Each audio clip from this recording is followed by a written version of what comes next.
va bien. Alors, vous merci à toutes. Razak et Esther pour l'initiative.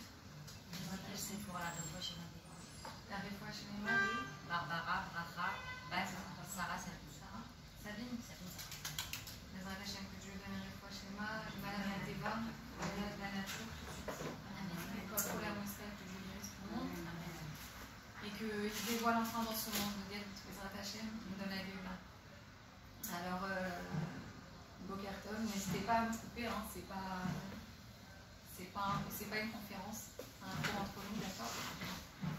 Alors Esther m'a demandé de venir parler un peu de Chassidut, de Yona. Bon, après on verra, on apprendra à se connaître et on verra dans quelle direction vous voulez aller. Mais en gros, on va essayer de mettre un peu, poser quelques notions qui sont importantes, je pense. Surtout que bon, voilà, là on est en train de vivre une période assez spéciale. On est passé du corona à la guerre. Les juifs sont touchés là-bas, hein, parce qu'il y a 30 000 juifs qui habitent à peu près environ. 30 000 juifs qui habitent en Ukraine à peu près. Et on voit que le monde, il ne s'arrête pas, quoi, Dieu bénisse. On ne sait pas jusqu'où on va aller comme ça, mais ce qui est sûr, c'est qu'il faut se rassurer.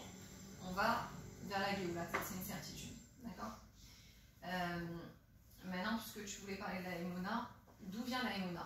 D'accord, ça c'est une question qu'on peut toutes se poser, sachant que c'est pas quelque chose de palpable, c'est pas quelque chose de concret, c'est pas quelque chose de matériel qu'on peut percevoir à l'œil nu.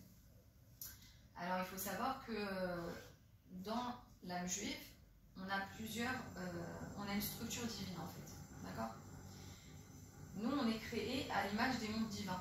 D'accord, Akadosh Baruch Hu nous a créé à l'image des mondes divins. Et dans notre Neshama, il a fait toute une structure.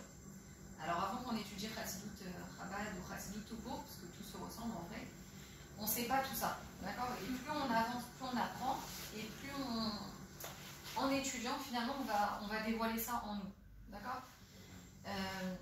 La Emouna, elle fait partie déjà des forces inconscientes de l'être. D'accord, il y a plusieurs forces dans l'inconscient, les souhaits. C'est Emouna, Ta'anoug et Ratzon. D'accord, alors je vous traduis tout. Emouna, donc c'est la confiance en Dieu évidemment. Hein, quand c'est la confiance en autre chose, on va voir que tout ce que je vais vous dire là, ça existe dans la lumière, c'est-à-dire dans la sainteté, et ça existe en face. Zeleumadze Asa Elohim, ça veut dire quoi? Dieu, il a fait toujours une structure en face d'une autre. C'est-à-dire que la Emouna, dans la tripa, dans l'impureté, elle peut être la confiance en soi, ou la confiance en le patron, la confiance en le business, je sais pas, ça peut être tout ce qui est étranger à Dieu. Vous voyez, on peut faire la chose avec une tête de Emouna en Dieu et à notre niveau. Donc tout existe dans la lumière et dans l'inverse de la pureté, d'accord. Il y a le Ta'anoug. Le Ta'anoug, c'est quoi? C'est le plaisir, ce qu'on appelle le plaisir. On ne sait pas d'où ça vient.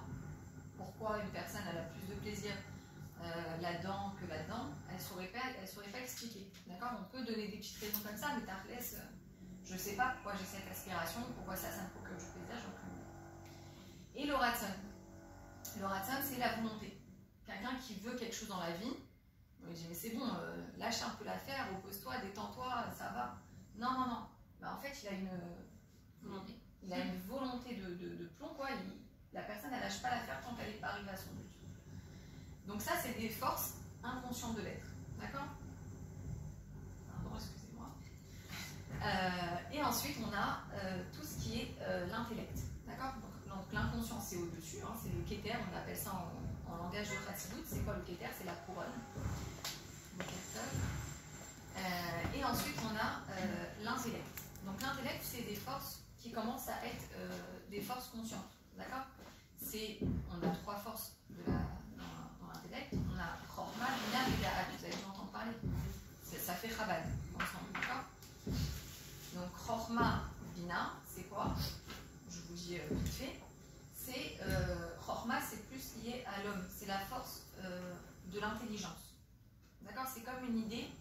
Une avraka, la Chassidut, elle explique, c'est comme quelqu'un, d'un coup, il se réveille, boum, il a une idée. Il ne sait pas d'où ça vient, il ne sait pas expliquer pourquoi c'est ce qu'il faut faire, etc. C'est un peu près comme le caractère des hommes. Il se lève le matin, il dit une idée, mais pourquoi? Explique-moi. c'est comme ça, je sais pas. C'est ce qu'il faut faire. Vous savez, des fois, ils ont un instinct comme ça, un second instinct. C'est comme secours. Hein? C'est comme secours. Ouais. Je suis élevée. Ah bah voilà, incroyable. Et Hachem, ça vous amène la bracha. Et Bina, donc la Bina, c'est quoi cette force-là qu'on a? C'est la force de la réflexion. D'accord? C'est une autre force. C'est pas l'intelligence à proprement parler. On va dire que l'intelligence, la Chorma, c'est plus celui qui va amener l'idée. Il va amener l'idée, le concept, en gros, Bégadol. D'accord? Mais la Bina, elle est là pour le détail. C'est la femme.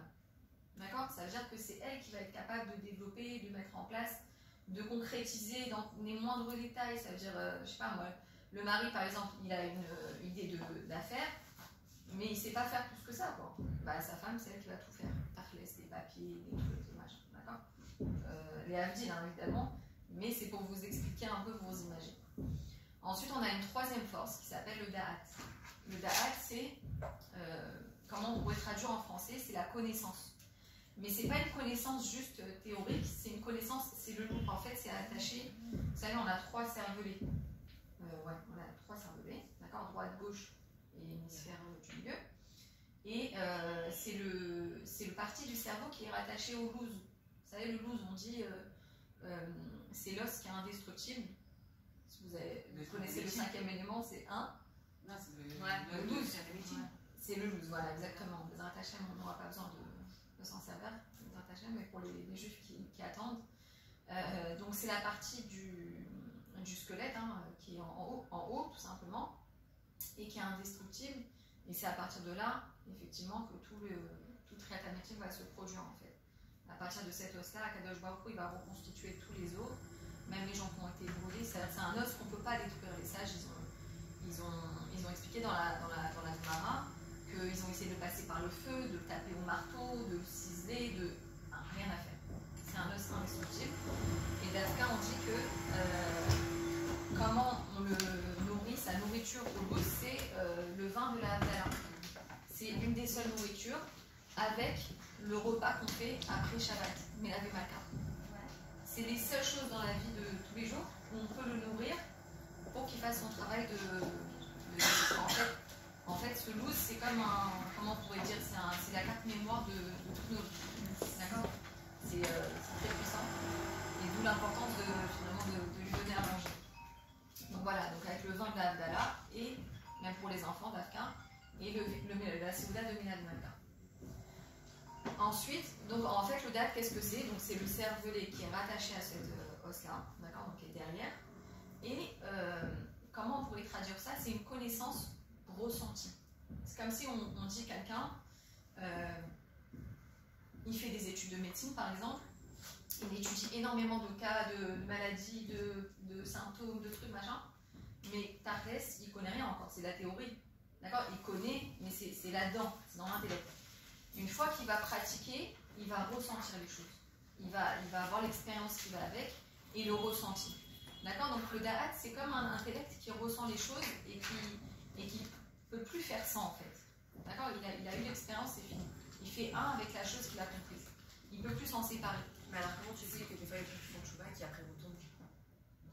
Bah, c'est qu'ils n'ont pas assez étudié. Mais pourtant quand ils font chouba, ils le font vraiment, sincèrement, ils le ressentent et tout, mais ça arrive de retomber. Oui, ça arrive, bien sûr. Comment on explique? Alors c'est peut-être qu'il y a eu un manque au niveau de la connaissance. Parce que en fait, ce qui nous attache, moi comme tout le monde, c'est ma mâche d'études. C'est-à-dire qu'il n'y a pas d'autres... il n'y a pas d'autres remèdes dans cette génération, ou même Birlal, c'est l'étude. Il n'y a pas. Ça veut dire que quand on laisse les choses, le temps passer, la vie de tous les jours, bon, voilà, on ne va pas se culpabiliser, hein, elle n'est pas facile la vie qu'on mène, hein, Dieu bénisse. S'il n'y a pas un moment d'étude, même ne serait-ce dans la semaine, où on prend le temps pour sa neshama se nourrir, et étudier, comprendre le sujet jusqu'au bout, et décortiquer, et comprendre, et rapporter des idées et tout, il n'y a pas cet émerveillement de l'âme. Alors forcément on s'éteint, c'est normal, ça veut dire que c'est la logique quoi. C'est comme la chassidoute, elle nous dit, la vie c'est un vélo sur une pente. Donc tu pédales, tu fais des efforts, donc tu pédales pas et tu vas reculer. Quand on ne fait rien, c'est que forcément on est en train de reculer mais on s'en rend pas compte. Donc c'est tout en fait le sujet de Purim, on va en parler un peu à la fin. Et ensuite on a donc l'inconscient, l'intellect, et ensuite on a les sentiments. D'accord? Donc les sentiments ils viennent après tout ça. D'accord? Les sentiments c'est, moi je vais vous les dire vite fait, c'est la générosité, c'est la rigueur, ensuite l'harmonie entre ces deux émotions. Après on a on peut traduire la victoire, d'accord? Quelqu'un qui a beaucoup de, comment on dit, de hargne dans la vie, qui a beaucoup de volonté. Il y a la candeur, d'accord? Quelqu'un qui est quelqu'un de tamime. Vous savez, on dit quelqu'un de tamime, c'est pas quelque chose de péjoratif, c'est quelqu'un de simple. Il n'est pas chou, ça veut dire c'est pas quelqu'un qui embrouille les gens, qui a des arrière-pensées, c'est quelqu'un de tamime, d'accord? C'est la candeur dans la neshama, c'est une qualité extraordinaire, d'accord? Et ensuite on a le yesod, donc le fondement. Le fondement c'est la vérité, c'est le sentiment de vérité. D'accord? Quelqu'un il ne supporte pas l'injustice, il ne supporte pas le mensonge, il ne supporte pas les trucs tordus, il ne supporte pas quand il ment, etc. D'accord? C'est vraiment la mida de vérité. Et ensuite, une fois qu'on a les sentiments, on est construit avec quoi? La dernière sphira, c'est la malchoute. La malchoute, c'est tout ce qui est parole et action. D'accord? Je vous donne la structure générale parce que c'est important qu'on place la émouna dans tout ça, dans notre neshama. Donc, c'est la parole et l'action. La parole, forcément, elle fait partie de l'action. Quand je parle, je ne fais pas rien, je ne suis pas passive. Donc, ça prouve que je fais quelque chose dans ce monde. D'accord? Et l'action, c'est la dernière force de notre âme. D'accord? Maintenant, avec tout ça, qu'est-ce qu'on doit faire nous? D'accord? Sachant que parfois, on voit dans la vie de tous les jours que souvent, en tout cas dans le monde dans lequel on vit aujourd'hui, c'est le monde de l'adolescence. Énormément. D'accord? Qu'est-ce qui nous le prouve? Les séries, les jeux, les films, les pubs, enfin voilà, tout est focalisé en fait sur les émotions. Vous êtes d'accord avec ça? Tout est focalisé sur le ressenti, ça veut dire elle passe d'un événement triste à un événement joyeux, et même on cherche à regarder ça, ça veut dire quelle série je peux voir, ça y est j'ai tout fini, vas-y dis-moi encore. C'est devenu une drogue, vraiment une drogue, où on est dans l'exaltation permanente des émotions. D'accord? Donc entre nous, c'est une manière de maîtriser les gens, hein. Faut pas se mentir, faut pas se leurrer. Pourquoi? Parce que la Torah nous dit, le Tanya nous explique que Moar Shalta Lalev. Normalement, la nature humaine, c'est quoi? C'est que le cerveau, il doit contrôler le cœur. D'accord? Et ce monde-ci, comme c'est un monde de sheker, on dit c'est un madeshikra, c'est un monde de mensonges, alors c'est l'inverse, il nous montre l'inverse. Non, mais tu as envie de faire ça, tu fais. Et Freud, Dieu le bénisse, il a justifié la poubelle de son enfance. Bon, il a développé énormément grâce à lui, évidemment, ça a mis un pied dans la psychologie, on peut comprendre de mieux en mieux le fonctionnement humain, évidemment. Mais il était en train, on va dire, de déculpabiliser la poubelle de l'âme, quoi. T'as envie, t'as une pulsion, vas-y, t'es amoureuse de ton père ou de ta mère, enfin bref. Il a justifié quelque part, Hachem Ishmor, toute cette clipa, vous voyez, toute cette impureté finalement. Donc, il faut comprendre qu'on vit dans un monde et dans un fonctionnement où, même avec les téléphones, on est tout le temps avec les émotions, allez, hop, une nouvelle, hop, on ne s'arrête pas, quoi. Les informations, bon, ça monte, ça descend, ça monte, ça descend, ça monte, ça... Voilà, donc on a un peu achevé, on va dire, au niveau émotionnel, je pense, dans cette génération. Ça veut dire que normalement, on devrait contrôler toutes nos émotions. C'est ça la Torah qu'elle attend de nous, c'est-à-dire que toutes nos émotions soient toujours contrôlées. Voilà. Pourquoi? Parce que en fait, si c'est les émotions qui viennent dire au cerveau quoi penser, ça veut dire que l'intellect est fourvoyé. Il est, comment on dit, corrompu. Voilà, exactement. Et on dit, dans la Torah, tu dois ressembler à un méler. Méler, c'est quoi? C'est Moar, d'abord. Ensuite, c'est le lève. Et ensuite, c'est le kavel. Le kavel, c'est les pulsions. Ça veut dire qu'au départ, tu dois réfléchir à ce que tu veux. C'est pour ça que la Torah, elle est là, pour nous guider, d'accord? C'est toute notre vie. Pourquoi? La Torah te dit c'est interdit, mais même pas tu mets ta tête là-dedans, même pas tu y penses, tu peux avoir un héros, ça veut dire le Yetzirah qui vient t'embêter et te mettre une idée tordue dans la tête, je sais pas moi, de tomber amoureuse d'un homme marié par exemple, que Dieu préserve. Oui, il peut venir t'embêter parce que c'est ça le travail de toute notre guerre. L'exil, c'est quoi? C'est travailler, oui. Mais attention, ton travail à toi, c'est pas d'entretenir cette pensée étrangère. Ton travail, ta Avodat Hashem, c'est de la repousser avec les deux mains, la force des deux mains, avec une puissance terrible. D'accord? Donc en fait, la Torah, elle est vraiment là pour nous dire, mais quoi penser en fait? Comment penser, comment être pur, comment être kadosh, comment être au-dessus de l'animalité en fait. Parce que quand on pense à l'inverse, on dit c'est Kelev. Ou tu es Méler, ou tu es Kelev. Kelev, c'est quoi? C'est un chien. C'est quoi un chien fou? Bah, il n'a pas d'intellect. D'accord? C'est les pulsions, c'est l'animalité, il va là où il veut, c'est son instinct d'animal. D'accord? Donc qu'est-ce qui nous différencie finalement du monde animal? C'est la capacité à maîtriser notre vie par la force de l'intellect. D'accord? Donc, la Emouna là-dedans, où est-ce qu'elle est? Parce que l'intellect c'est une chose, mais on a dit la Emouna, elle appartient, comme le plaisir et la volonté, elle appartient à l'inconscient. D'accord? D'ailleurs, on peut voir que des fois dans la vie d'une personne, comme tu disais tout à l'heure, une personne, elle peut comment dire, elle peut vivre Keilou comme un goy, d'accord, comme un non-juif, et d'un coup, un jour, je sais pas moi, que Dieu préserve un événement dans sa vie, mais elle a la confiance en Dieu indestructible, d'accord? C'est quelque chose qui ne s'explique pas dans la Neshama, c'est quelque chose que Dieu il a implanté dans chaque juif. Alors maintenant, où il y a des moments dans la vie où c'est éveillé, d'accord, c'est bolette, ça veut dire que c'est mis en avant, ou c'est quelque chose on va construire finalement de manière à ce qu'on puisse le percevoir. Ça veut dire quoi? Ou ça reste dans mon inconscient, d'accord, donc c'est une force inconsciente et elle se dévoile de temps en temps, midé pa'am, quand il y en a besoin en fait, hein, tout simplement. Ou c'est quelque chose que je vais entretenir, d'accord. Et un des moyens d'entretenir, c'est que c'est l'intellect, c'est l'étude, d'accord. Parce que la Emouna, elle n'est pas censée rester sans kéli, sans réceptacle, d'accord. En fait, l'inconscient, dans notre vie, c'est quoi le but de notre existence? C'est en particulier de faire dire à Bétartonim, d'accord, Dieu, pourquoi il nous a mis dans ce monde? C'est parce qu'il a eu le plaisir, le désir, justement on parle de désir, donc c'est inconscient, de faire une résidence ici-bas. Que lui, il ait une résidence ici-bas, d'accord. Ça, c'est ce qu'on doit savoir en permanence, d'accord. Des fois, une femme, ou une personne, elle se dit, ma vie, elle ressemble à rien, je sers à rien, je suis seule, j'ai pas d'enfant, je suis pas machin, j'ai rien de spécial dans ma vie, quoi, à quoi je sers, d'accord. C'est des pensées que tout le monde peut avoir. Non, on doit se rappeler que Dieu, il m'a mis sur terre pour lui faire une résidence ici-bas, à travers tout ce que je fais dans ma vie tous les jours, ou que je fais pas d'ailleurs.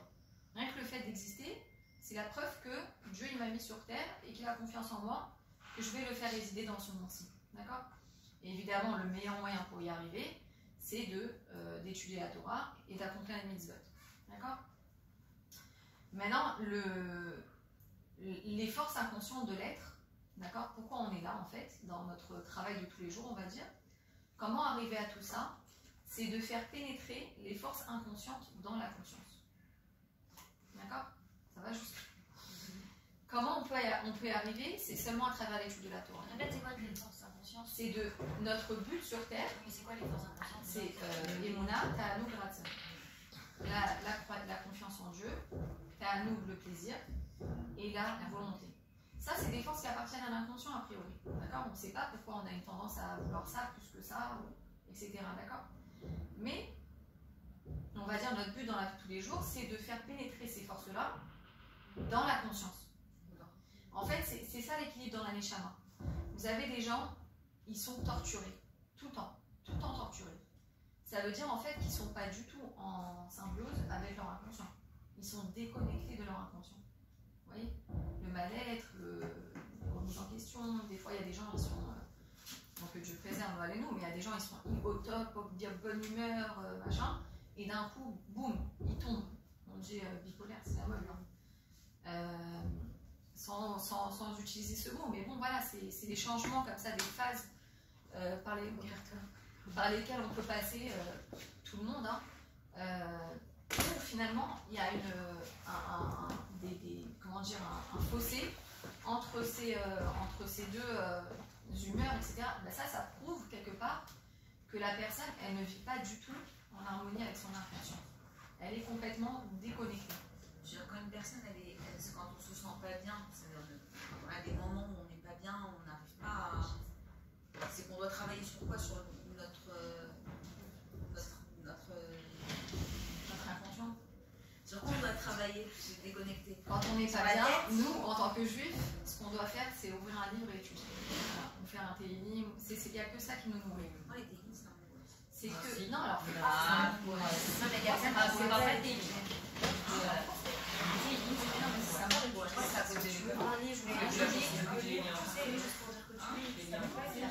Il y a le fait de me mettre dans les télim parce que ça rappelle la maladie, ça rappelle il y a tellement de choses, même je connais des gens, le Shabbat, ils disent manger juste pour se sentir bien, je suis là, je suis un peu et même, je vais te dire, même si au début tu comprends rien, après un moment donné, ça va. Je vais faire la bonne action, mais j'ai compris que la plupart du temps, tu dois le mettre dans un télim par jour, ou même un tu vois ce que je veux dire? Et là, ça va te changer. Je l'ai mis en français, tu vois. Mais les livres aussi, aujourd'hui, c'est waouh. On a tout le temps. Pas en phonétique, en fait. On a des histoires de films, on a les livres. Les filles, quand je dis étudier, c'est pas ouvrir une Gemara et commencer à le pirouche et le rachi et le machin, d'accord? C'est chacun avec son niveau, c'est-à-dire que vous avez. Même la sirène. Oui, voilà, c'est-à-dire qu'on a. C'est ça étudier, mais c'est ça. On a chacune une akaya, ça veut dire une tendance à vouloir apprendre un sujet plus qu'un autre, d'accord? Alors, Bechavot, ça veut dire, au Hachem, le Chomer, il ne manque pas aujourd'hui. On a énormément de connaissances sur YouTube, enfin, c'est énorme, on a tous les niveaux, on a des histoires de tzadikim, des petites histoires, même pour les enfants, à écouter avec les enfants, on a de l'étude mamash, vraiment, on a tous les niveaux, quoi. On n'a pas d'excuses, ça veut dire... Ouais, mais bon, concrètement, quand on n'est pas bien, t'as envie de tout, même prier, c'est dur quand vraiment t'es pas bien. Ouais, alors prie pas, mais ça t'empêche pas de mettre de la musique, par exemple, ça apaise, un nigoun. Une musique classique, tu vois, ça détend. Tu sais, des fois, il y a des surtout les femmes, on est du genre inquiète, hein, on va pas se mentir. Le soir, des fois, on n'arrive pas à s'endormir, on est insomniaque. Je vois beaucoup de femmes insomniaques et tout. Tu mets un nigoun, t'es insomniaque. Tu mets un nigoun, c'est une mélodie chassidique en français. Et je peux t'assurer que tu dors comme un gros bébé. Tu t'endors, mais même pas tu te rends compte que tu t'endors. Ça apaise la neshama. Donc toutes les angoisses qu'on a, on doit travailler, on doit étudier. En fait, c'est travailler sur ce péché-là qu'on a avec notre âme, en fait, qui est en réalité, il faut comprendre que la plus grande partie de notre neshama, elle est en dehors de nous. Elle est en dehors de notre corps. Ce qu'on a dans notre corps, c'est mamache une petite partie minime. La chassidoute, elle dit c'est comme la taille d'un doigt de pied, c'est comme la taille du petit doigt de pied qu'on a, qui est dans le corps. Alors en fait, ouais, c'est incroyable. Ça veut dire qu'en fait, comment dire, l'essentiel de la neshama, elle est en dehors du corps. C'est-à-dire en fait, elle est inconsciente. Elle est où? Elle est inconsciente. Elle est autour de nous. Ah d'accord, mais à côté. Non, elle est là. Je crois qu'elle était là tous les soirs pour la retrouver. Non, il y a aussi une partie aussi qui est en. Mais bon, elle est avec nous, tout est avec nous. D'ailleurs, c'est pour ça qu'on dort. D'accord, on dit pourquoi. Perturbe le sommeil. Ouais, ça m'intrigue. Ouais, la chassidoute avec moi, ça. C'est pourquoi est-ce qu'on a besoin de dormir? D'accord, sachant qu'à la Géoula, on dormira plus, d'accord? On dormira plus, on mangera plus. On n'aura plus de fatigue. On n'aura plus besoin, en fait. La nourriture, ça y est, on n'aura plus. Les choses doivent se passer. La nourriture, par exemple, à 3h du matin, tout le monde. La nourriture aussi.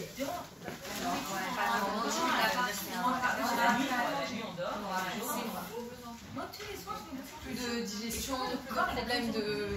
Qu'est-ce que c'est tous les muscles qui sont de le cerveau, il n'est même pas là. Alors le sommeil, oui, ça veut dire qu'en fait, la Torah elle explique que c'est 1/60 de la mort.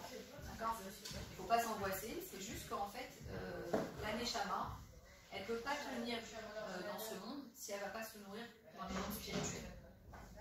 D'accord? Tu peux répéter? L'âme, notre âme juive, qui est une partie de Dieu, elle ne peut pas tenir le coup dans ce monde si elle ne va pas se ressourcer chez Dieu. Ok. Ça veut dire 12 heures sur 24 heures ou 12 heures sur 24 heures. Donc en fait, pourquoi les goïms dorment alors?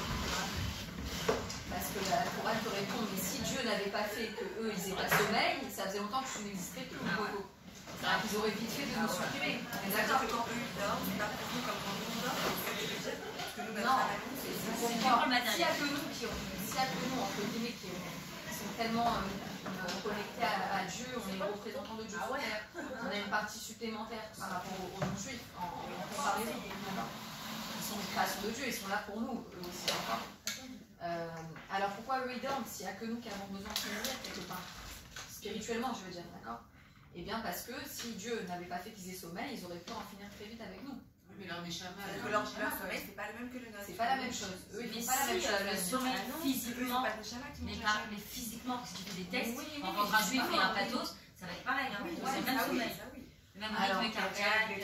Et pour nous, qu'est-ce qui se passe? Donc, pourquoi la Torah dit c'est un 60e de la mort? Parce qu'en fait, la neshama, d'ailleurs, c'est pour ça qu'on protège notre corps avant de dormir, pour ne pas qu'il soit ennuyé, d'accord? Que la neshama, le corps ne soit pas ennuyé. On fait Kriyat Shema Lamita, très important. Et au réveil, on fait Netilat Yadayim, d'accord, avant de faire 3 pas dans la maison. Pourquoi? Parce que le matin, en fait, quand la neshama redescend des mondes divins, qu'est-ce qui se passe? C'est qu'elle réintègre, donc par le nez, comme Hachem nous a insufflé la neshama, elle re-rentre dans le corps. Et en fait, l'impureté de toute la nuit, en fait, pourquoi le corps il est impur? Parce que la neshama elle est montée, en fait, donc le corps il est un corps. C'est pour ça qu'on le protège avec Kriyat Shema Lamita. Pourquoi? Parce que, vous savez, on dit dans la Kriyat Shema, Shishim Giborei Israël, mais vous savez, on parle des gardiens qui sont autour de Shlomo HaMelech, qui sont avec des armes et des épées autour de lui pour protéger le roi. Mais c'est exactement ça, ça veut dire qu'en fait, en faisant Kriyat Shema, on protège, on met un bouclier, merci, autour de notre neshama, pour pas que d'autres âmes viennent attraper notre corps ou embêter notre corps, d'accord? C'est vraiment, Kriyat Shema Lamita, faut pas louper quoi. C'est hyper important, si tu veux bien dormir, tu fais Kriyat Shema Lamita, rien que la prière en soi, elle te rassure énormément, parce qu'elle parle de 60 gardiens qui sont autour avec des épées pour protéger finalement notre âme divine, d'accord? Notre corps, notre âme, etc. Et quand l'âme elle revient le matin, alors, sachant que le corps il était dans un état d'impureté, un corps sans âme, que Dieu préserve, il n'a pas de pureté. D'accord? Ce qui lui donne la Gdusha, c'est la Neshama qui a en lui. D'accord? C'est rien d'autre. Et en rentrant, la Neshama,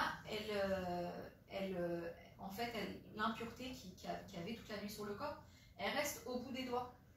D'accord? C'est-à-dire que le corps il redevient kadosh, il redevient pur, sauf il reste un peu d'impureté au bout des doigts. D'accord?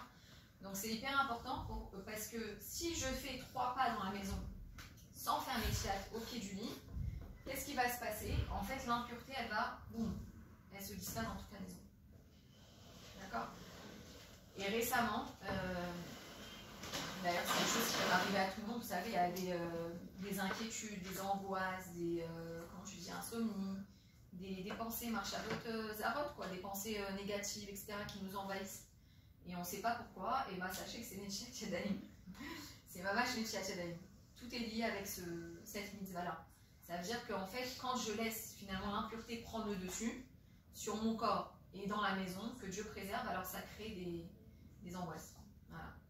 Donc le remède, c'est on peut faire tous les chiponim qu'on veut, il n'y a pas de problème, mais aussi d'être makpid sur cette mitzvah-là tout le temps. D'accord? C'est avec un kéli, c'est important. Ouais, bah oui. Et évidemment, la nuit, on couvre le kéli. Parce qu'il y a l'impureté qui passe dans toute la maison. Si je ne le couvre pas, c'est-à-dire l'eau avec laquelle je vais nettoyer le matin, et ben elle est impure. Tu veux dire si on le met au pied du lit. Comme elle Si on fait le moins lit, 3 pas, après, elle va Oui, mais le problème, c'est que l'eau qu'il y a dans une salle de bain où il y a un toilette, elle n'est pas pure. Voilà. Donc il faut, donc ça ne sera pas de l'eau pure. Ouais. Ah bon? Tu peux pas faire une Netilat Yadayim du matin dans la salle de bain? S'il y a un toilette, pas du tout. Ah ouais? L'eau, elle n'est pas pure, il y a un toilette. Moi, je Même si elle va tu fermes la cuvette, À Shayatzar dans la salle de bain? Non, mais faire le Netilat de Shayatzar dans la salle de bain. Alors comment tu fais 3 pas? Tu fais 3 pas, après tu t'arrêtes, après tu fais 3 pas. S'il y a un toilette, Tu fais Tu décides, ton kéli. Mais c'est les C'est pour toilettes ça qu'il faut aller dans la cuisine. Et si l'eau elle est dans le robinet, comment elle est impure? Parce qu'il y a les toilettes à côté. Et alors elle est dans le robinet. Si l'eau elle est dans le robinet il est fermé. du robinet. Non mais Si c'est un toilette dans la pièce, c'est pas l'eau pure. Le matin mais les toilettes ils sont fermés. Et si tu remets ton kéli dans les La toilettes, cuvette elle est fermée, tout est fermé. C'est pas l'idéal. Sachez que c'est pas l'idéal. c'est à cause À l'aide, tu parles de faire la bracha ou tu parles de Non, de de Netilat? Ah, même le Netilat? Ouais, c'est pas l'idéal. Et on doit faire la C'est-à-dire que le soir, il vaut mieux prendre l'eau de la cuisine et mettre en place. C'est comme si je vous dis, alors attendez, je vais ouvrir la bouteille. Est-ce que vous ferez Moti? Est-ce que vous ferez les chats dans la salle de bain? Ah, mais c'est pas la même chose. Dès que tu te lèves de ton sommeil, tu fais les chats sans parfum. Et après, tu fais ta prière. Ah bon? C'est là parce que c'est cette taille, c'est Tu fais la prière? Mais tu fais pas la prière le matin? De Netilat? Non, quand tu te lèves, tu dis Modé Ali. Après, tu fais oui. Après, tu peux parler et tout de suite Netilat. Sans bracha? Pas de bracha. Mais tu fais Modani avant que tu Tu vas à la douche, tu te prépares, tu vas aux toilettes, tu fais tout ce que tu as à faire. Une fois que tu es pimpante, tu es prête, tu repars au kior de la cuisine, tu fais Netilat Yadayim et là tu fais ta bracha et tes brachot t'enchaînent. Ah ouais. Ah, je savais pas. Bah parce qu'en fait tu vas partir aux toilettes, tu vas tu faire vas la à douche, la après. tu te retouches, enfin voilà, tu t'habilles. Dans la journée Ouais, aussi, tu vas aux toilettes et tu vas faire la chaîne 15 fois. Ouais, mais le matin en tout cas c'est le CDR le plus idéal quoi. Ouais. Parce que le matin on a des choses à faire. Je sais pas pour vous. Si, non, mais peut-être, moi je fais la bracha le matin avec Netilat. Ouais, et après comment tu fais? Après, je fais pas ma douche le matin, mais je vais aux toilettes par exemple. Je fais la shariata. Après, des fois, je fais le brachot, des fois, je ne le fais pas, j'avoue. Mais en général, ça se passe, je fais ma bracha et après, je fais la shariata. Mais je ne savais pas que en fait, c'est bien, je trouve, parce que tu te débarrasses entre guillemets de tout. Tu vois, tu fais Modéani Netilat, tu te débarrasses de tout, et une fois que tu es prête, hop, tu refais Netilat, et là, tu enchaînes tout. Toutes les brachot, tout, t'as pas d'excuse. Ok, mais Netilat Yadayim, tu le fais le matin. Oui, oui, bien sûr. Sans bracha. Sans Parce que tu vas la refaire. Tu vas la faire une fois. Moi, je la refais pas. Je fais Modani et Netilat Yadayim. Je fais ce que j'ai à faire. C'est possible. Moi, ce que je vous dis, c'est ce que je fais moi, mais peut-être il y a d'autres halachot et d'autres minagim et tout. Tout est bien, un écart de tout faire. Et je vais vous dire un truc. Sortez jamais de la maison sans avoir fait vos brachot. D'accord, c'est ça qui va vous protéger. Alors, essayez. Je sais, c'est un rap très féminin. C'est comme le birkat, on laisse traîner, on passe à la vaisselle, on passe au truc, on passe au balai. Les prières, c'est une catastrophe. Mais au moins, essayez de ne pas sortir de la maison sans vos brachot. Parce que ça met un bon coup, vous ne vous rendez pas compte. Des brachot, c'est.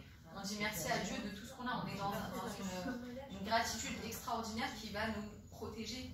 Moi, ça m'énerve de prier dans une autre langue, c'est ça qui m'énerve. En français, je comprends rien. Pourquoi tu comprends pas? Moi aussi, c'est ça. Et je comprends, et je vais dire mes paroles à moi. Merci Hacham des paroles, merci Hacham des paroles. Mais non, t'as des silours en français. Moi, j'ai utilisé ça pendant 10 ans. Je veux dire, en phonétique, en traduction. Moi, je préfère traduction. Ah oui, et quand j'étais prête, alors je suis passée. Je suis prête, c'est-à-dire que c'était même lire en effort, mais ça me saoule. Ça me saoule parce que je comprends pas la je veux dire, si déjà tu as compris, ça y est, t'as fait pendant quelques mois ou années, tu vas avancer, tu peux passer à un stade. Tu sais ce que tu dis, ça y est, tu comprends maintenant les paroles. Maintenant, il y a une supériorité au Lachon Kodesh que du. Moi, on m'a toujours dit. Il y a une supériorité, c'est certain. Mais si toi, ça te touche plus en français pour l'instant, c'est en français. Aucun problème. Vous savez qu'il y a deux genres, il y a deux rioux de prière. Il y a l'obligation de la prière, il y a la prière qu'on dit avec le silo, d'accord, que les sages ont institué, parce qu'ils ont vu que plus la Galoute elle avançait, plus on se faisait massacrer, et que malheureusement, c'est comme ça qu'ils ont écrit la Gemara aussi, parce que c'était interdit d'écrire la Torah orale. Mais comme le peuple juif restait presque plus personne, ils ont vu l'urgence de mettre sur papier, d'accord. Pareil pour le silo, ils ont vu que finalement le niveau spirituel était tellement bas qu'il n'y avait plus le choix que de rédiger des prières toutes faites. D'accord. Maintenant, il y a le deuxième prière qui est obligatoire. Avant, il n'y avait pas les prières. Il n'y avait pas, c'était chacun il fait prier ça. Avant, les gens, ils avaient le niveau spirituel de savoir quoi dire à Dieu. Bah oui. Tu vois ce que je veux dire? C'était des Neshamot. Mais il y avait les corbanotes. Bon, nous, concrètement, c'est nous qui allons amener la Géoula. Ok. On est supérieur aux Neshamot précédents. Non, on n'est pas vraiment supérieur. Quelque part, oui, on est la Chassidoute, elle te dit, on est mais involontairement. Involontairement, quoi. Involontairement, on est très très bas. Très bas spirituellement. On est. Enfin, il n'y a qu'à regarder les infos, hein, la dépravation, la débauche, enfin tout ce qu'on veut, quoi, ça va loin. Mais concrètement, on est ceux qui allons recevoir la Géoula. Parce qu'en fait, il y a une notion dans la Chassidut, d'ailleurs, dans Purim aussi on en parle, c'est que tout ce qui est très élevé, dans le shoresh, dans la racine, elle descend très très bas. Très très bas. Je vais vous donner un exemple. Par exemple, la mitzvah de l'union intime, d'accord? La mitzvah de l'union intime.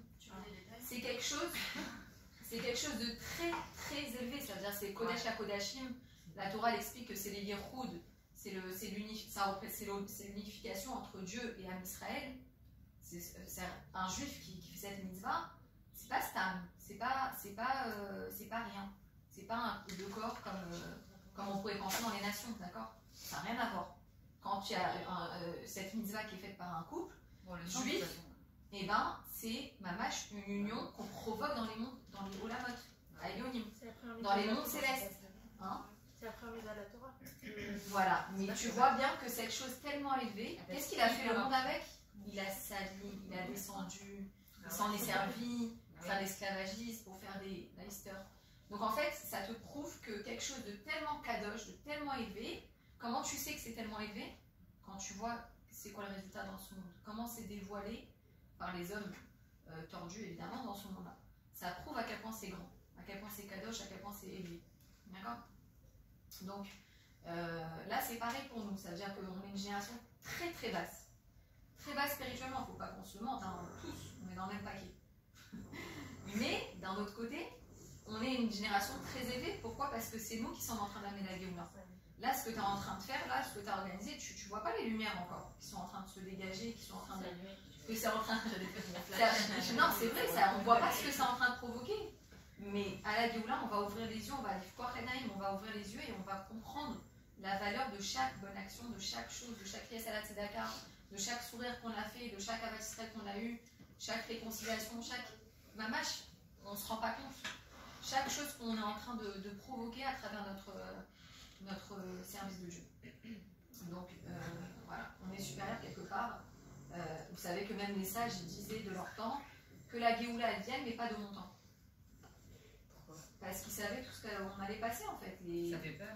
Ça fait peur, mais la vérité, le peuple juif il a tellement souffert, qu'est-ce que ça peut être pire que ça? Mais bon, mais ça fait des années qu'on dit que la Géoula va venir au niveau de la Il y a des Shoah, gens au qui niveau prient de. pour Mashiach, il arrive. Non, mais là, c'est là. C'est là. Oui, mais on dit ça Mais aussi, au c'est Corona. Non, mais là, c'est ça ça. la Shoah. Non, mais là, c'est vraiment là. Non, Je me rappelle de toi au Corona. Si le Coran tu veux pas plus d'argent, tu veux pas plus de facture, plus de Oui, mais avant d'arriver à ça, tu dois passer dans un stade de guerre. Qu'est-ce qu'on n'a pas passé? Vas-y, dis-nous, les pauvres, la Shoah, le Corona, Personnellement, moi, j'ai pas passé la Shoah, j'ai pas mais t'as passé énormément de vie. Tu connais tous les Oui, mais moi, je les ressens pas. mais t'as pas, tu les sens pas. Quand tu regardes la vidéo de la Shoah, tu ne le sens pas. Les extraterrestres, oui, je le sens, bien sûr, ça me donne l'alarme, etc. Bien sûr. Non, mais moi, ce que je suis pas d'accord, c'est quand tu dis, ouais, on a passé, enfin, concrètement, avant le Corona, on savait pas qu'on allait passer ça, et on se disait, on a passé la Shoah, on savait pas qu'elle allait avoir Le Corona, c'est pas la première épidémie. Attends, moi j'ai dit à Dieu, déjà, on ne peut pas souffrir plus autant que ça, c'est-à-dire que la Shoah il y a pire que ça. Non. On sait pas. Voilà, c'est ça. on dit que c'est pas un guerre mondiale. Attends, je vais dire aussi autant je vais être à ce qu'ils ont passé, les mamans à manger leurs bébés tellement ça défend. Et bah voilà, mais on disait. Voilà, est-ce qu'il y a pire que ça, humainement parlant? Non, mais on n'y pense pas, mais parce qu'on ne sait pas jusqu'où ça peut aller. Non, une maman qui mange un bébé, c'est Comme normal. je préserve, ouais. On peut pas penser à un truc comme ça, on est pas. Terrible, terrible dans le Israël. C'est un moment de galoute, c'est pas parce qu'elles avaient faim. Non, c'est parce qu'elles avaient faim, elles étaient encerclées dans Yerushalayim, mais elles avaient plus de manger que Pendant la Shoah, ils étaient mourants de faim, ils mangeaient pas leur bébé. Non, pour te dire que humainement parlant, je pense qu'on a tout passé. Aujourd'hui, on ne peut pas dire à Hachem que la Géoula vienne, mais pas de mon temps, que Dieu préserve. Moi, je dis à Dieu, franchement, tous les mérites que j'aurais pu accumuler en plus des bonus, on va dire, parce que quand tu auras ma charte, on ne pourra plus faire les mitzvot. C'est plus le gain, il n'y a plus de jeu. Dès qu'il se dévoile ou dès qu'il arrive? Parce que le temps qu'il arrive, Il est là, il se Voilà. dévoile. Déjà. Oui, c'est longtemps. Dès qu'il se dévoile, il n'y aura plus de jeu. Pourquoi? Parce que tout le temps de la galoute, on a le Yetzirah, on a le Yetziratov, on a l'âme divine, on a l'âme animale, d'accord? On a tout ce challenge, on va dire, permanent, d'accord? D'avoir toujours la contrebalance. Pour avoir quoi? Plus de mérite. D'accord? Quelqu'un qui fait malgré tout, la tzedaka, au lieu d'aller s'acheter un jean ou une robe, ou peu importe, eh bien, elle acquiert des mérites, d'accord? Plus que si elle n'avait pas envie du tout de la robe. On est d'accord? Ouais. Donc, mais à la Géoula, sachant qu'elle aura plus cette tendance à aller vers la Chitsoniut, ça veut dire tout ce qui est superficiel, tout ce qui est étranger au service de Dieu, alors on n'aura plus de mérite à faire ces actions. D'accord? Vous voyez ce que je veux dire? C'est pas une punition. C'est simplement que Dieu, quand il va se dévoiler dans ce monde concrètement, qu'est-ce qu'il va faire? Il va supprimer, il va faire la shrita au Yetzirah, au mal. Il n'y aura plus de mauvaises choses, il n'y aura plus de mort, il n'y aura plus de maladie, il n'y aura plus tout ça. Donc finalement, il n'y aura plus de sens à faire les mitzvot. Hein? Il n'y aura plus de maladie. Plus de maladie, plus de bobo, plus de tristesse, plus de mort. Et alors les femmes, elles seront obligées d'être sniout, puisque les hommes, ils auront plus cette tendance malsaine à aller vers les femmes. Parce que la femme, elle sera obligée d'être sniout. Peut-être que non, peut-être qu'on sera comme Madame Bechava comme au début du monde. Hein. Ah ouais, j'aimerais bien. Je sais pas ça. Ça, je sais pas ça, j'aimerais bien. On est sniout, on va empêcher les femmes encore des naissances. Ouais, on va avoir 7 bébés par jour. 7 bébés par jour, mais on n'aura pas toutes les. Non, on n'aura pas toutes les. Ils mangeront pas. Les souffrances, les galères, machin. On les nuit à la maison. Et aussi. Mais s'il n'y a pas de mort et qu'il y a 7 Dès naissances qu'il par sort du jour. ventre, il marche. Ah la guerre. Il sort du ventre. Mais on dort pas. On dormira pas. Il n'y aura plus besoin de dormir, on n'aura plus de sommeil, on sera plus fatigué. Pourquoi? Parce qu'on sera tout le temps avec Dieu. Là, on a dit on dort pour toi. Parce qu'on a besoin de se recharger les batteries, on est obligé, sans ça on peut mourir. Pas dans ma chambre, on sera dans ce la 3 jours sans dormir, elle peut mourir. Pourquoi? Oui, médicalement parlant, c'est prouvé. Parce qu'on ne peut pas sans Dieu. D'accord? Donc là, on sera tout le temps avec Dieu. Constamment, on n'aura que Dieu. Netflix, machin, vous pouvez oublier. Mais toute la journée, c'est quoi? Ça va être études, ça va être service. Ça veut dire en fait que. Attends, 7 bébés par jour, ça veut dire 7 heures par jour? Non, non, ça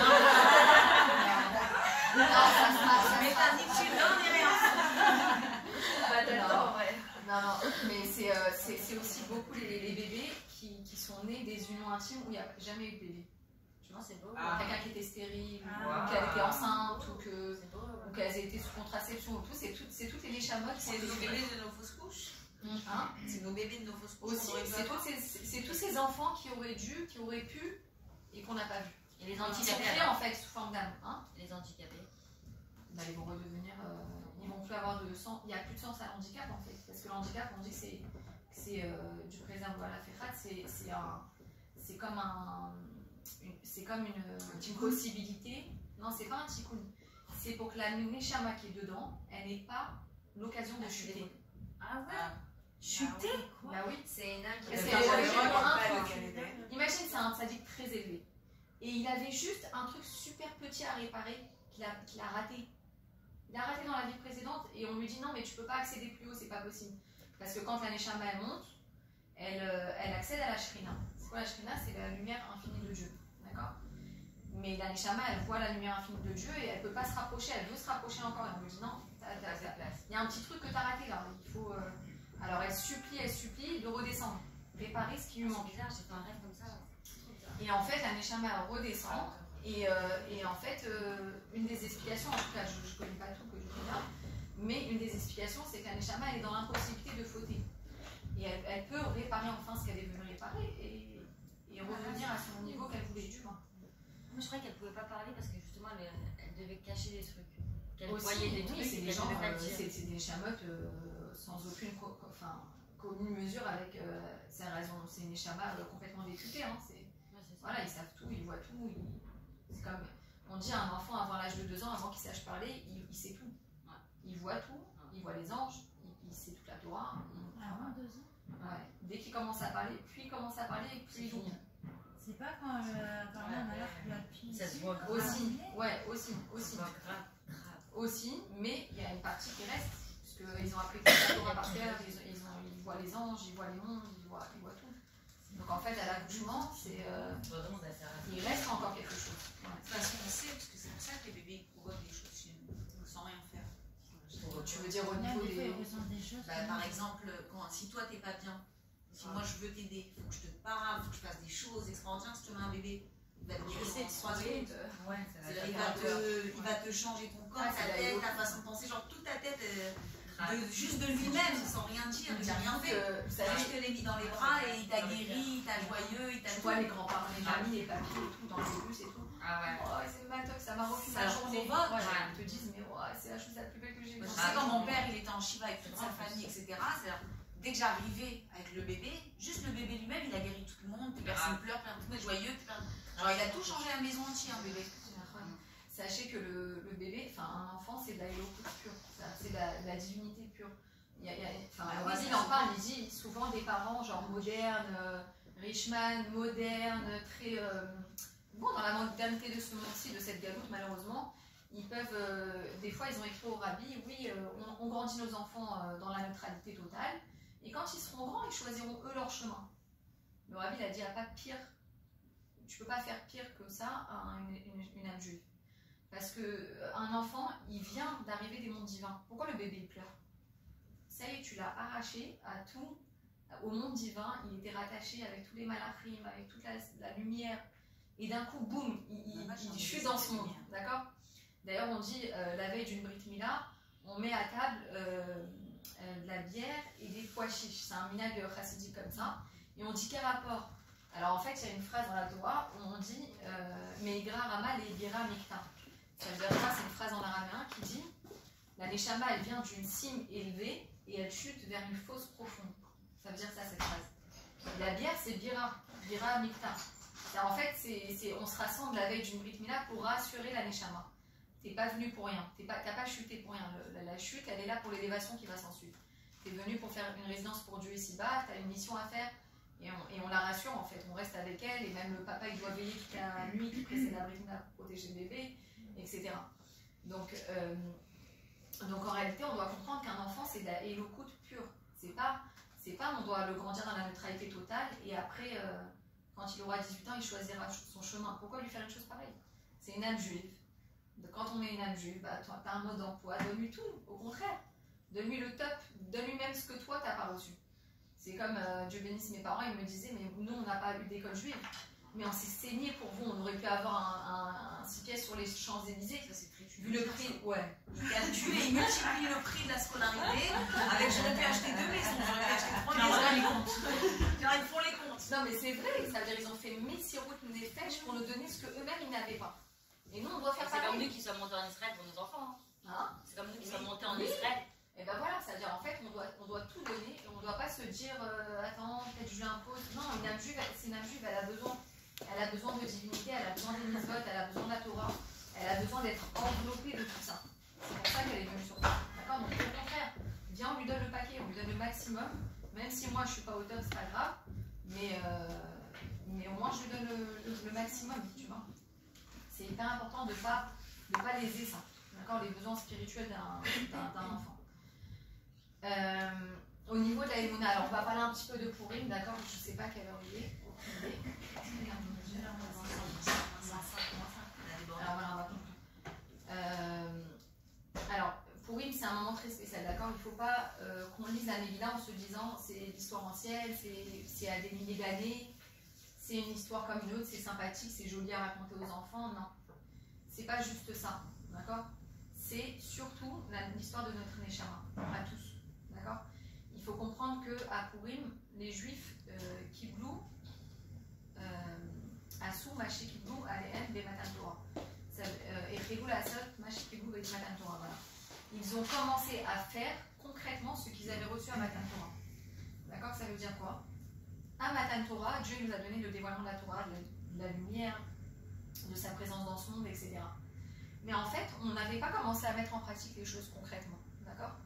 On a dû attendre Purim pour mettre en application vraiment tout ce que Dieu nous a demandé.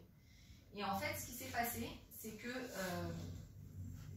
pendant un an, c'est quoi le miracle de Purim? C'est que pendant un an, Achashverosh, il avait déclaré, un an avant, il avait fait un décret que dans un an, à cette date-là, vous pouvez massacrer tous les Juifs du monde entier. D'accord? Parce qu'il régnait sur le monde entier. Donc en fait, il avait préparé le peuple dans toutes les nations, dans tous les pays. Vous avez un an pour préparer vos armes de guerre, pour les charcuter, pour en finir avec eux. Dans le monde entier. Je ne sais pas si vous voyez ce que ça veut dire que Dieu préserve. Une horreur. Et pendant un an, le Ham Israël il n'y en a pas un seul qui a renié Dieu, qui a dit non, moi je passe, j'ai un nom en français, genre, c'est bon, je suis pas juif. Vous voyez, pendant 1 an, il n'y en a pas un seul qui a renoncé à son judaïsme. Chacun, il était juif de manière dévoilée. Et à tel point qu'on dit qu'ils avaient, Mara, je crois, ils étaient angoissés, ils étaient noirs, tellement ils étaient angoissés. C'est quelqu'un qui n'a pas une vie géniale, quoi. Il a un visage sombre, ouais, gris, terne comme ça. C'est le sang, ça. Ouais, c'est le sang qui circule mal, c'est la vitalité qui circule mal, enfin c'est tout un truc, quoi. Voilà. Et donc, pendant 1 an, ils sont restés comme ça. Et on dit que de cette force-là, en fait, c'est quoi? Pendant 1 an, ils ont fait Messirut Nefesh. En fait, ils étaient prêts à mourir pour les Shem Shamayim, c'est-à-dire de dire non, je suis juif et je suis fier de l'être.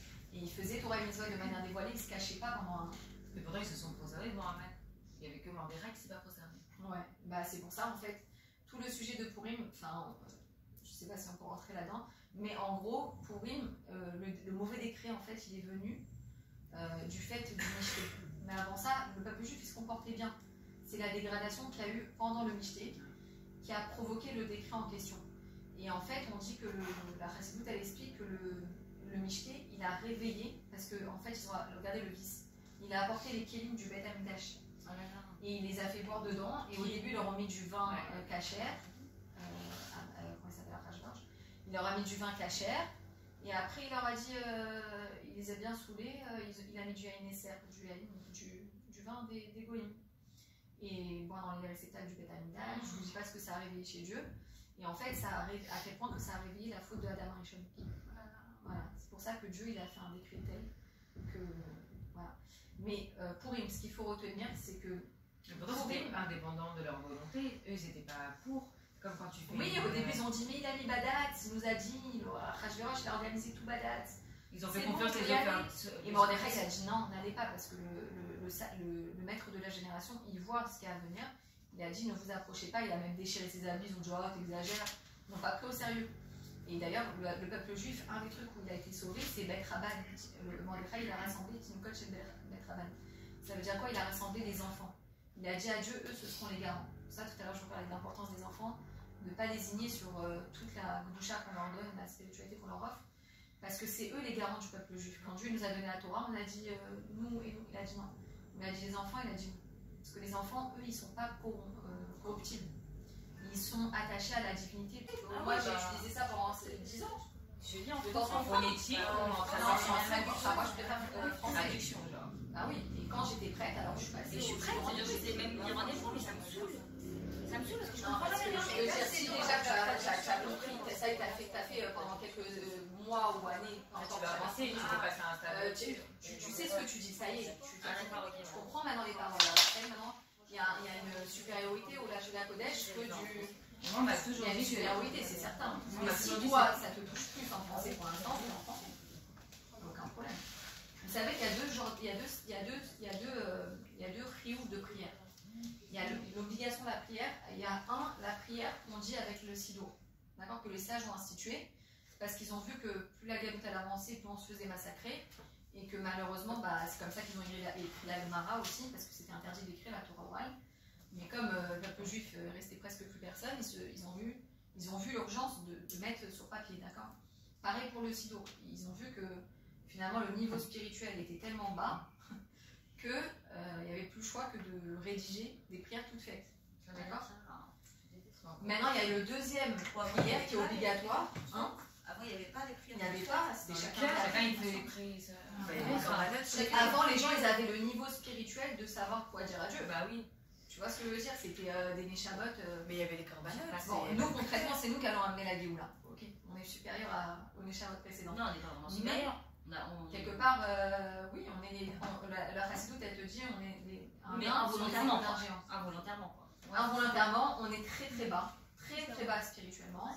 On est. Enfin, il n'y a qu'à regarder les infos, hein, la dépravation, la débauche, enfin tout ce qu'on veut, quoi, ça va loin. Mais concrètement, on est ceux qui allons recevoir la Géoula. Parce qu'en fait, il y a une notion dans la Chassidoute, d'ailleurs, dans Purim aussi on en parle, c'est que tout ce qui est très élevé, dans le shoresh, dans la racine, elle descend très très bas. Très très bas. Je vais vous donner un exemple. mitzvah de l'union intime, d'accord? La mitzvah de l'union intime. C'est quelque chose de très très élevé, c'est-à-dire c'est Kodesh à Kodashim. La Torah elle explique que c'est les Yehoud, c'est l'unification entre Dieu et Am Israël. C'est un juif qui fait cette mitzvah, c'est pas stam, c'est pas rien. C'est pas un coup de corps comme on pourrait penser dans les nations, d'accord? Ça n'a rien à voir. Quand tu as cette mitzvah qui est faite par un couple juif, et ben c'est mamash une union qu'on provoque dans les olamot, à Elohim, dans les mondes célestes. Hein? C'est la première mitzvah de la Torah. Voilà, mais tu vois bien que cette chose tellement élevée, qu'est-ce qu'il a fait le monde avec? Il a sali, il a descendu, il s'en est servi pour faire l'esclavagisme, pour faire des Leister. Donc en fait, ça te prouve que quelque chose de tellement kadosh, de tellement élevé, comment tu sais que c'est tellement élevé? Quand tu vois c'est quoi le résultat dans ce monde, comment c'est dévoilé par les hommes tordus évidemment dans ce monde-là. Ça prouve à quel point c'est grand, à quel point c'est kadosh, à quel point c'est élevé. D'accord?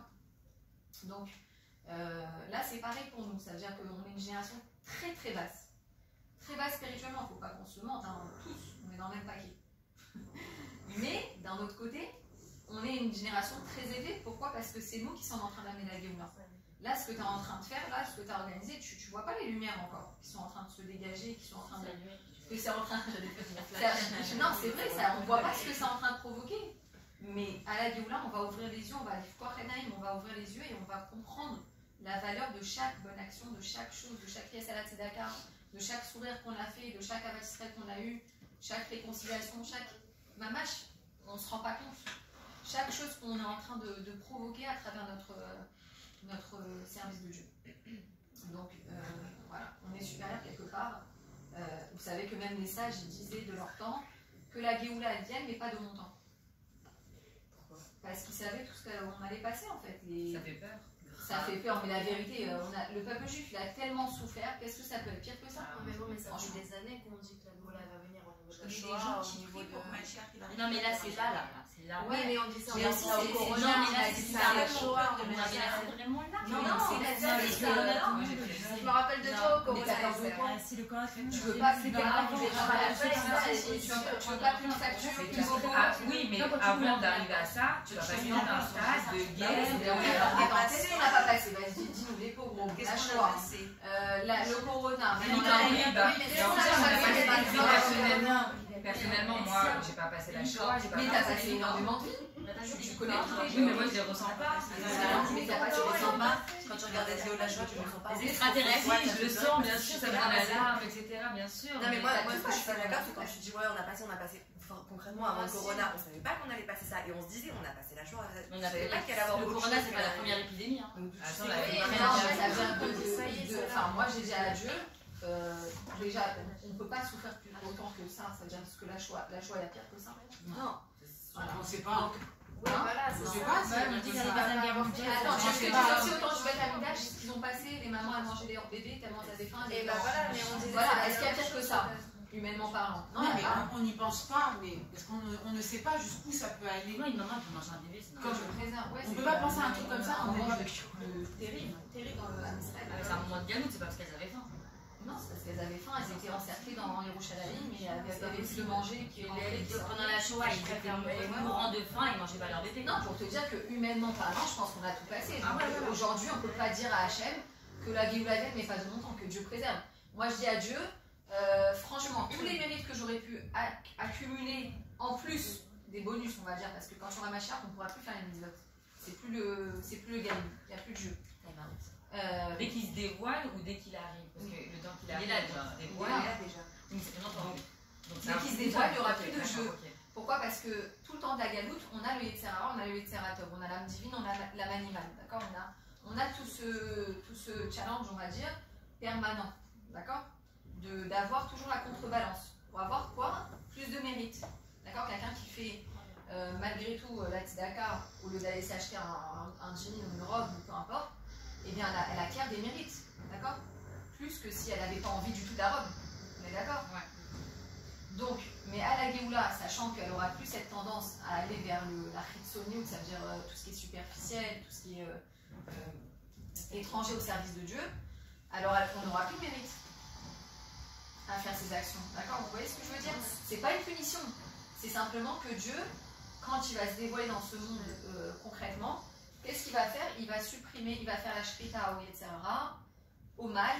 Il n'y aura plus de mauvaises choses, il n'y aura plus de mort, il n'y aura plus de maladie, il n'y aura plus tout ça. Donc finalement, il n'y aura plus de sens à faire les mitzvot. Hein? Il n'y aura plus de maladie. Plus de maladie, plus de bobo, plus de tristesse, plus de mort. Et alors les femmes, elles seront obligées d'être sniout, puisque les hommes, ils auront plus cette tendance malsaine à aller vers les femmes. Parce que la femme, elle sera obligée d'être sniout. Peut-être que non, peut-être qu'on sera comme Madame Nechava comme au début du monde. Hein. Ah ouais, j'aimerais bien. Je sais pas ça. Ça, je sais pas ça, j'aimerais bien. On est sniout dans la femme, empêcher les femmes Quand j'ai naissance. Ouais, on va avoir 7 bébés par jour. 7 bébés par jour. Mais on n'aura pas toutes les. Non, on n'aura pas toutes les. Ils mangeront Les souffrances, les nuits à la maison. et aussi. Et s'il n'y a pas de mort et qu'il y a 7 Dès naissances qu'il par sort du jour. ventre, il marche. Ah, la guerre. Il sort du ventre. Mais on dort pas. On dormira pas. Il n'y aura plus besoin de dormir, on n'aura plus de sommeil, on sera plus fatigué. Pourquoi? Parce qu'on sera tout le temps avec Dieu. Là, on a dit on dort. Pourquoi? Parce qu'on a besoin de se recharger les batteries, on est obligé, sans ça on peut mourir. Pendant ma chambre, on sera dans ce Elle peut 3 jours sans dormir, elle peut mourir. Pourquoi? Oui, médicalement parlant, c'est prouvé. Parce qu'on ne peut pas sans Dieu. D'accord? Donc là, on sera tout le temps avec Dieu. Constamment, on n'aura que Dieu. Netflix, machin, vous pouvez oublier. Mais toute la journée, c'est quoi? Ça va être études, ça va être service. Ça veut dire en fait que. Attends, 7 bébés par jour, ça veut dire 7 jours par jour? Non, non, Mais t'as dit que tu dors, ni rien. Non, non, mais c'est aussi beaucoup les bébés qui sont nés des unions intimes où il n'y a jamais eu de bébé. Tu vois, c'est beau. Quelqu'un qui était stérile, ou qu'elle était enceinte, ou qu'elles étaient sous contraception, ou tout. C'est toutes les chamottes. C'est nos bébés de nos fausses couches. Hein? C'est nos bébés de nos fausses couches. C'est tous ces enfants qui auraient dû, qui auraient pu, et qu'on n'a pas vu. Et les Qui sont handicapés, créés en fait sous forme d'âme. Hein? les handicapés. Bah, ils vont redevenir. Ils vont plus avoir de sens. Il n'y a plus de sens à l'handicap en fait. Parce que l'handicap, on dit que c'est du préserve à la ferrate, c'est comme une possibilité. Non, c'est pas un tikkun. C'est pour que la neshama qui est dedans, elle n'ait pas l'occasion de chuter. Ah ouais? Chuter? Bah oui. C'est une âme qui Parce est imagine, c'est un sadique très élevé. Et il avait juste un truc super petit à réparer qu'il a raté. Il a raté dans la vie précédente et on lui dit non mais tu peux pas accéder plus haut, c'est pas possible.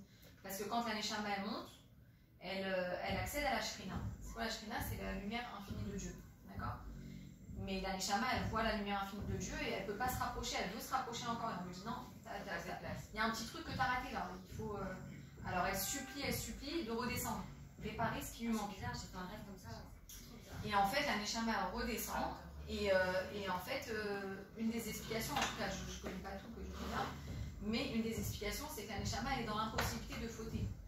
Et elle peut réparer enfin ce qu'elle est venue réparer et revenir à son niveau qu'elle voulait, tu vois. Moi, je croyais qu'elle ne pouvait pas parler parce que justement, elle devait cacher des trucs. Qu'elle Aussi, voyait des trucs. c'est des gens, devait pas le dire. c'est des chamottes sans aucune commune mesure avec sa raison. C'est une Neshama complètement décuplée. Hein, voilà, ils savent tout, ils voient tout. C'est comme, on dit à un enfant avant l'âge de 2 ans, avant qu'il sache parler, il sait tout. Ouais. Il voit tout, il voit les anges, il sait toute la Torah. Avant 2 ans? Ouais. Dès qu'il commence à parler, plus il commence à parler, plus il ouvre. C'est pas quand parler en alerte de la pile. Ça se voit aussi, ouais, aussi. Aussi, mais il y a une partie qui reste, parce qu'ils ont appris toute la Torah par cœur, ils voient les anges, ils voient les mondes, ils voient tout. Donc en fait, à l'accouchement, il reste encore quelque chose. De toute façon, on sait, parce que c'est pour ça que les bébés provoquent des choses chez nous, sans rien faire.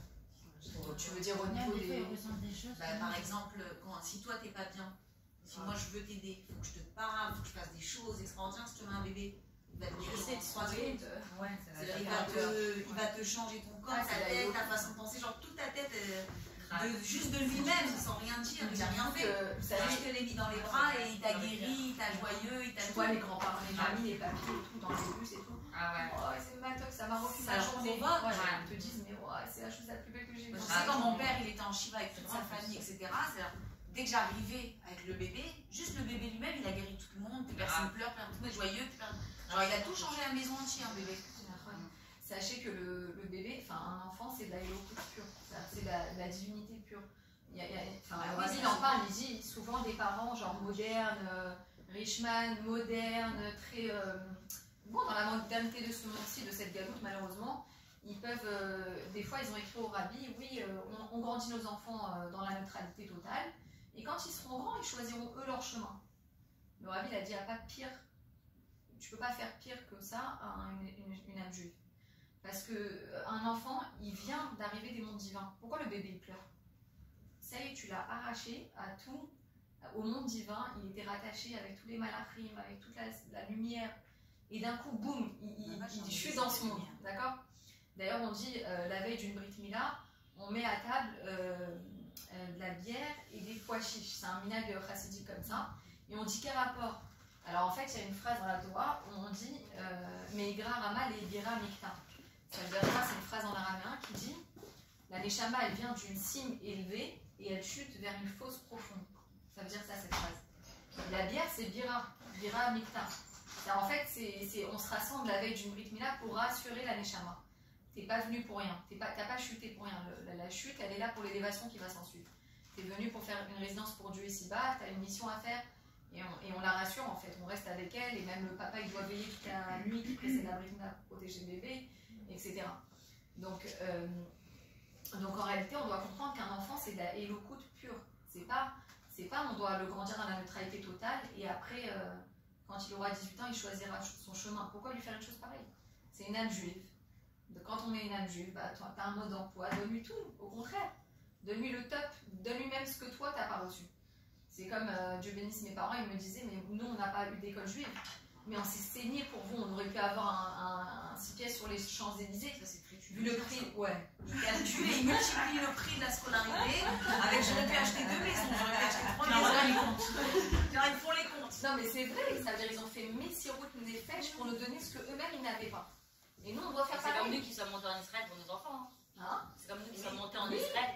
Et ben voilà, c'est-à-dire en fait, on doit tout donner, et on ne doit pas se dire attends, peut-être je lui impose. Non, une âme juive, c'est une âme juive, elle a besoin de divinité, elle a besoin des mitzvot, elle a besoin de la Torah, elle a besoin d'être enveloppée de tout ça.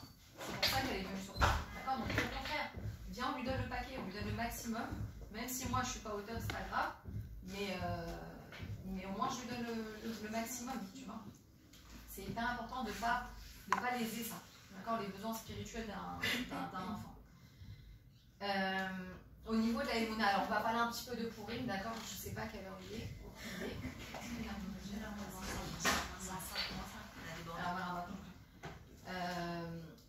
Alors, Purim, c'est un moment très spécial, d'accord? Il ne faut pas qu'on lise la Megillah en se disant c'est l'histoire ancienne, c'est à des milliers d'années, c'est une histoire comme une autre, c'est sympathique, c'est joli à raconter aux enfants. Non, c'est pas juste ça, d'accord?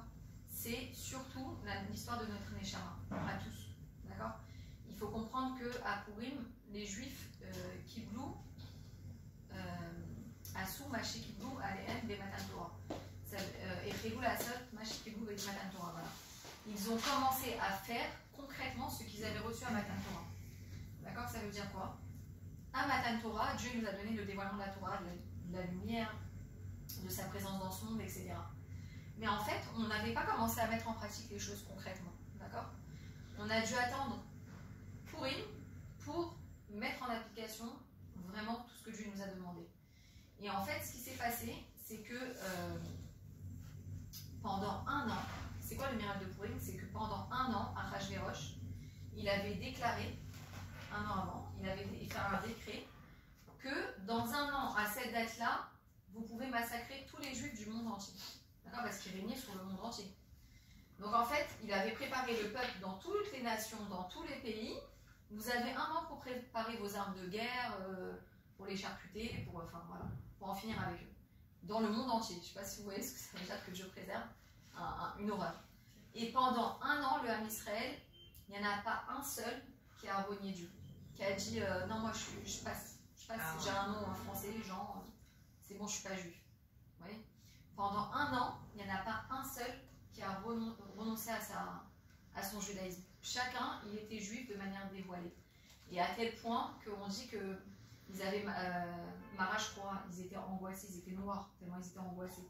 C'est quelqu'un qui n'a pas une vie géniale, quoi. Il a une visage sombre.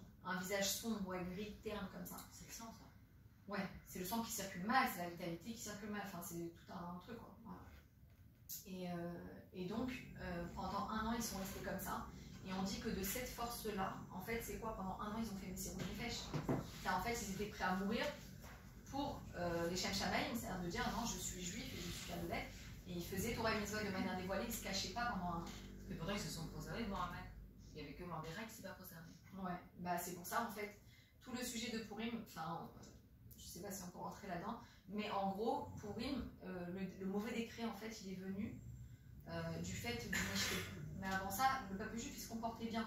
C'est la dégradation qu'il y a eu pendant le Mishté qui a provoqué le décret en question. Et en fait, on dit que la Chassidoute, elle explique que le Mishté, il a réveillé, parce qu'en en fait, ils ont regardé le vice. Il a apporté les kélim du Beth Amikdash.